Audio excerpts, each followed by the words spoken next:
अधिक मासात करावयाची व्रते। या महिन्यात दिवसातून एक वेळेसच जेवण करावे आणि जेवताना उठू नये। रोज सकाळी आणि संध्याकाळी देवाजवळ तुपाचा दिवा लावावा। हा महिना त्यागाचा महिना मानला जातो, म्हणून त्यागाला खूप महत्त्व असते। या महिन्यात कोणत्याही एका आवडत्या पदार्थाचा त्याग करावा, उदाहरणार्थ एखादे फळ किंवा चहा इत्यादी। या महिन्यात रोज विष्णू सहस्त्रनाम वाचावे किंवा ऐकावे। या महिन्यात मुलगी आणि जावयाला लक्ष्मीनारायणाचा जोडा मानतात, म्हणून जावयाला तुपात तळलेले 33 अनारसे आणि तुपाचा दिवा दान करावा।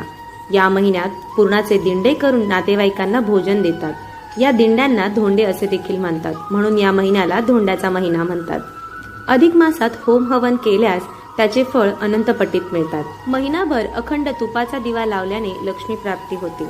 अधिक महिन्यात पोथी वाचन, सत्संग किंवा अधिक महिन्याची पोथी शुद्ध सात्विक मनाने वाचावी।